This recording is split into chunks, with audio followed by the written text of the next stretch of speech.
বিগত 2024 সালের 5 আগস্ট যিনি তার অপকর্মের কারণেই তিনি দুপুরবেলা বাংলাদেশ ব্যাংক থেকে পালিত হয়েছেন, যার ব্যাপারে 54 লাখ টাকা দুর্নীতির অভিযোগ প্রমাণিত হয়েছে, যার ব্যাপারে ঋণ খেলাপির অভিযোগ প্রমাণিত হয়েছে, যার ব্যাপারে তার সহকর্মীদের সাথে নারী কেলেঙ্কারির অভিযোগ প্রমাণিত হয়েছে।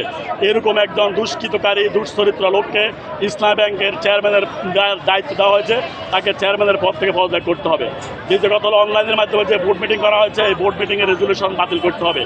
কোনো রকম সরকারি চাপ প্রয়োগ করে ইসলামী ব্যাংকের গ্রাহকদের বিরুদ্ধে অস্থির তৈরি করে ব্যাংকে ধ্বংসের যে নীল নকশা করা হচ্ছে, এটা আমরা গ্রাহকদের পক্ষ থেকে এটাকে আমরা ঘৃণাভরে প্রত্যাখ্যান করছি। তাকে পদত্যাগ করতেই হবে, কারণ সে ইসলামী ব্যাংকের কয়েক হাজার কোটি টাকা এর আগে নিয়ে গেছে। যে দুর্নীতিগ্রস্ত লোক, তাকে আবার স্বৈরাচারের কায়দায় আবার তাকে নিয়োগ দেওয়া হয়েছে। কাজে আমরা চাই না তাকে এখানে ইসলামী ব্যাংকের মধ্যে একটা বৃহত্তম একটা ব্যাংকে তাকে প্রদান করা হোক। দাবি একটাই, তাকে পদত্যাগ করতেই হবে। কারণ এসালাম গ্রুপে বিগত আওয়ামী লীগ সরকারের আমলে তারা এটা নিয়ন্ত্রণ নিয়ে কয়েক হাজার কোটি টাকা সনামে বিনামে নিয়ে ইসলামী ব্যাংকে একবারে পঙ্গু করে দিয়েছে।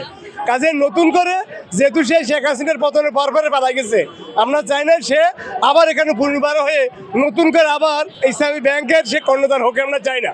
দাবি না মানলে আমাদের গ্রাহক ফোরাম যে সমিতি আছে, ওনারা যে সিদ্ধান্ত দেবে আমরা সামনে আগায় যাব।